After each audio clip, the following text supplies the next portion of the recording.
फिर से लेकर आ चुके हैं आप लोगों के लिए इस वक्त की सभी ताजा और बड़ी खबरें। एक एक कर आपको सारी खबरों की जानकारी देंगे आज देश दुनिया में क्या कुछ हो रहा है। दरअसल दोस्तों सबसे पहली जो बिग ब्रेकिंग न्यूज आ रही है, जी हाँ दोस्तों आपको बता दें, किसानों के आगे रोने लगी मोदी सरकार। जी हाँ, दरअसल दोस्तों खट्टर बोले कि मानवता के लिए ही आंदोलन खत्म कर दो, तो किसानों ने भी कहा कि मानव के लिए ही जो है अपने काले कानून वापस ले लो। इसके बारे में आपको विस्तार से बताएंगे। वहीं पर दोस्तों कोरोना हुआ बेकाबू, अब मास्क लगाने से भी नहीं आएगा कंट्रोल में। जी वैज्ञानिकों का बड़ा ऐलान, इसके बारे में भी आपको विस्तार से बताएंगे। वहीं पर दोस्तों अगली बिग ब्रेकिंग में हम आपको बताएंगे, जी किसानों के खिलाफ दोस्तों रच रही मोदी सरकार बड़ा प्लान। जी जबरदस्ती हटाया जा सकता है दोस्तों किसानों को, आपको बता दें। इसके बारे में भी आपको विस्तार से बताएंगे। वहीं पर दोस्तों अगली बिग ब्रेकिंग में हम आपको बताएंगे, ममता दीदी का बड़ा ऐलान, बोले फिलहाल भारतीय जनता पार्टी की बंगाल में करारी हार होने वाली है। जी यहाँ के लोग फिलहाल बीजेपी को वोट नहीं देंगे। जी दीदी का बड़ा ऐलान, इसके बारे में भी आपको विस्तार से बताएंगे। वहीं पर दोस्तों अगली बिग ब्रेकिंग में हम आपको बताएंगे, प्रधानमंत्री नरेंद्र मोदी पर राहुल गांधी का बड़ा हमला, बोले फिलहाल प्रधानमंत्री नरेंद्र मोदी के दिन हुए पूरे। जी अब इस देश की जनता 2024 में उखाड़ कर फेंक देगी। इसके बारे में आपको विस्तार से बताएंगे। वहीं पर दोस्तों अगली बड़ी खबर में हम आपको बताएंगे दोस्तों, पीएम केयर फंड में बड़ा पैमाने पर हुआ घोटाला। जी हाँ दोस्तों, क्यों नहीं देते जवाब पीएम मोदी, इसके बारे में भी आपको विस्तार से बताएंगे। वहीं पर दोस्तों शिवराज सिंह चौहान के खिलाफ कांग्रेस ने खोला मोर्चा, बोले फिलहाल लाशों के ढेर लग रहे हैं, क्या कर रहा है शिवराज मामा, इसके बारे में भी आपको विस्तार से बताएंगे। तो सारी खबरें दोस्तों एक एक कर देंगे। फिलहाल खैर चलिए बढ़ते हैं सबसे पहली और सबसे बड़ी खबर की ओर। दरअसल दोस्तों आप लोग बता दें, तीनों कृषि कानून को लेकर किसान कई दिनों से हाईवे पर बैठे हुए हैं। इसको लेकर दोस्तों अब आपको बता दें, सरकार जो किसानों के खिलाफ साजिश रच रही है। जी हाँ दोस्तों आपको बता दें, सरकार जबरदस्ती किसानों को हटाने के लिए कोशिश कर रही है, जिसको लेकर किसान नेताओं ने एकजुट होकर बोल दिया कि फिलहाल सरकार ऐसी गलतफहमी में ना रहा है कि किसान को डरा धमका कर जबरदस्ती उठा दिया जाएगा।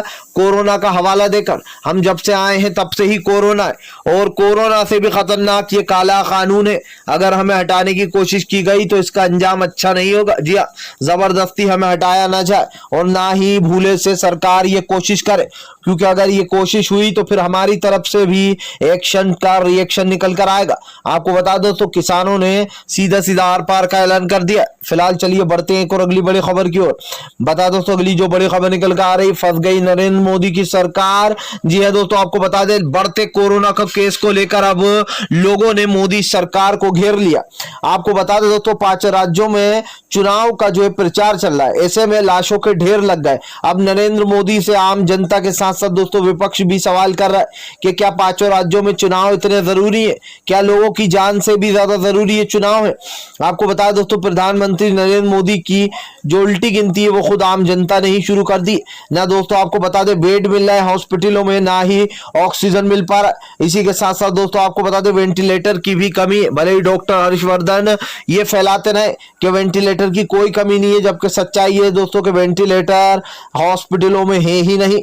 आपको बता दें दोस्तों इसको लेकर जो यहाँ पर जबरदस्त तरीके से अब मोदी सरकार घिर गई है। जिस तरीके से दोस्तों मोदी सरकार कह रही है कि पहले चुनाव प्रचार, बाद में बचाएंगे लोगों की जान। इससे दोस्तों अब आम जनता गुस्से में कि जिन लोगों ने वोट दिया उन्हीं लोगों को मरने के लिए छोड़ दिया देश के प्रधानमंत्री नरेंद्र मोदी ने।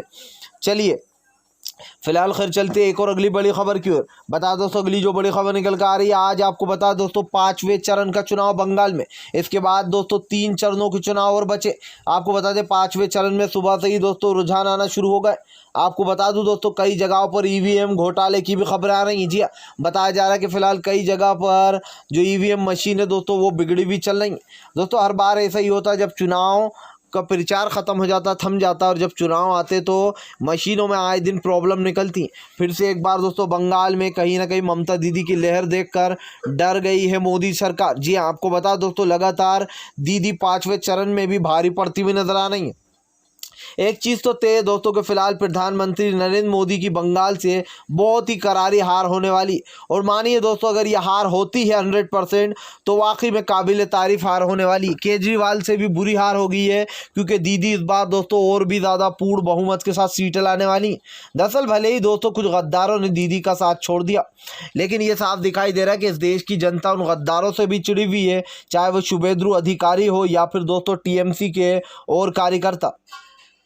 आपको बता दोस्तों लगातार जो यहाँ पर बीजेपी अपना कब्जा जमाने की कोशिश कर रही है बंगाल पर, लेकिन दोस्तों साफ दिखाई दे रहा है कि फिलहाल भारतीय जनता पार्टी का पूरी तरीके से पूर्णतः सफाया होने जा रहा है बंगाल में, क्योंकि दीदी इस बार और भी ज़्यादा दोस्तों बहुमत के साथ सीटें लेने जा रही हैं।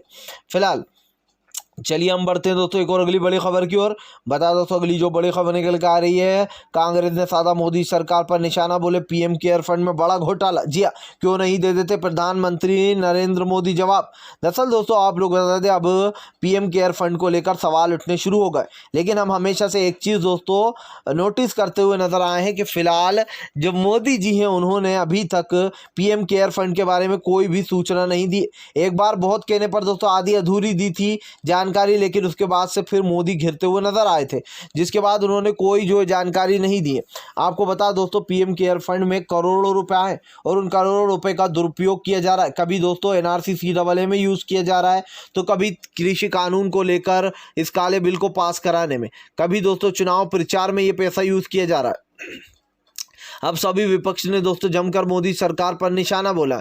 उनका कहना है जिस तरीके से भारतीय जनता पार्टी ये सब कुछ कर रही है और जो छुपाने की कोशिश कर रही है, इससे एक चीज़ तो साफ है कि फिलहाल बीजेपी जो यहाँ पर अपने अपने उन कामों को छुपाना चाह रही है दोस्तों, जो उसने अपना नाम बिगाड़ने के लिए किए थे। जिस तरीके सांप्रदायिक दंगे फैलाए जाते हैं, आज साफ दिखाई दे रहा है दोस्तों कि पीएम केयर फंड में बड़ा घोटाला हुआ, लेकिन सिर्फ एक राहुल गांधी ही हैं दोस्तों कांग्रेस के जो इस चीज़ के खिलाफ लगातार आवाज़ उठाते रहे। राहुल गांधी ने दोस्तों राइफल वाला मामला भी उठाया था और आखिर में क्या हुआ, फ्रांस ने मोदी की पोल खोल ही दी कि राइफल में बड़े पैमाने पर घोटाले हुए हैं, घोटाले के साथ साथ बड़े पैमाने पर पैसा खाया गया।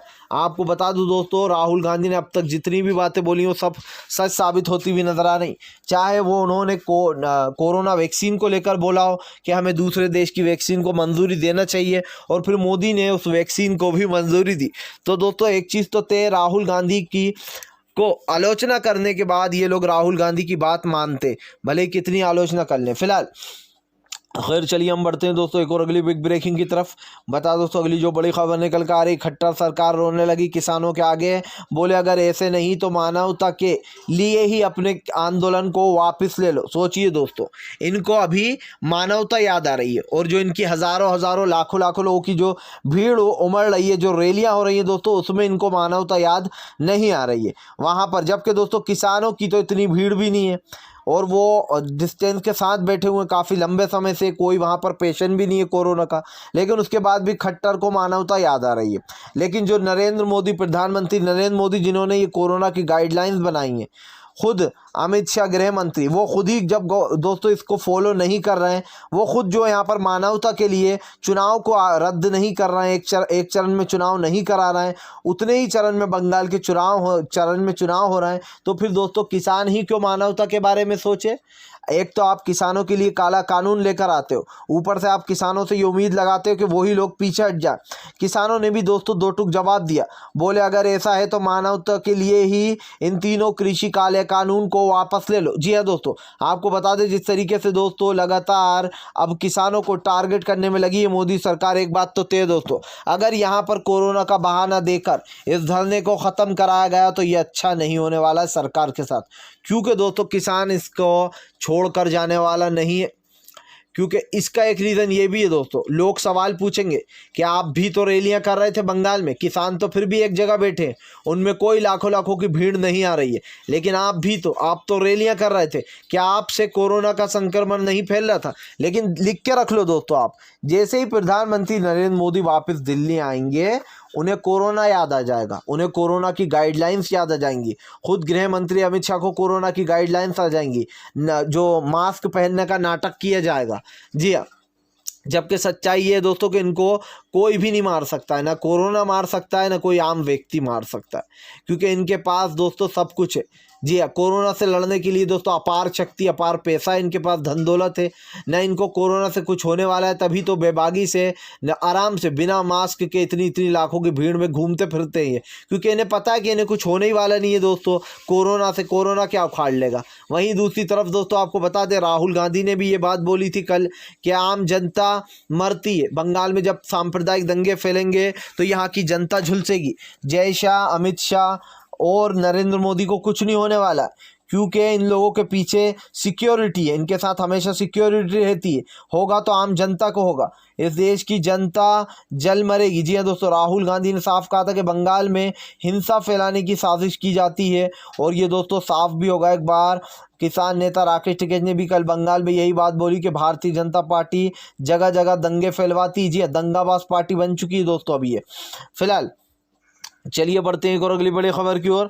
बता दोस्तों अगली जो बड़ी खबर निकल कर आ रही है आपको बता दोस्तों, दरअसल शिवराज सिंह चौहान के खिलाफ कांग्रेस ने खोला मोर्चा। बोले अब क्या हुआ, जो बड़ी बड़ी बातें कर रहे थे, कोरोना से लड़ेंगे, कोरोना से निपट लेंगे, लेकिन फिलहाल ये सरकार जो है वो पूरी तरीके से असमर्थ रही कोरोना से लड़ने में। और दोस्तों इस देश की जनता ने अब की बार मन बना लिया कि फिलहाल प्रधानमंत्री नरेंद्र मोदी को दोस्तों उठाकर बाहर करेंगे सत्ता से। और इसी को लेकर दोस्तों कांग्रेस ने शिवराज मामा को जमकर घेरा और बोले फिलहाल शिवराज सिंह चौहान भोपाल को संभाल नहीं पा रहा है, मध्य प्रदेश को। जी हाँ, पूरी तरीके से उनकी नाकामी दिखाई दे रही है। स्वास्थ्य व्यवस्था जीरो, हॉस्पिटल जाओ तो दोस्तों माली लोग जो है वो टेस्ट करते हुए नजर आ रहा है। सोचिए इतनी बड़ी लापरवाही। दोस्तों अगर आप भी शांतिपूर्ण ढंग से पीएम की इन सभी गलत नीतियों का दिल से विरोध करते हो और आप मानते हो सरकार एक तानाशाह सरकार है, इसको तत्काल में अपना इस्तीफा दे देना चाहिए, तो इस वीडियो को ज़्यादा से ज़्यादा शेयर कीजिए, लाइक कीजिए। और अगर आप हमारे चैनल पर पहली बार आएँ तो सब्सक्राइब करने के साथ साथ पास में एक घंटी आएगी यानी कि बेल आइकन, उसको ज़रूर दबाएं ताकि हमारा हर वीडियो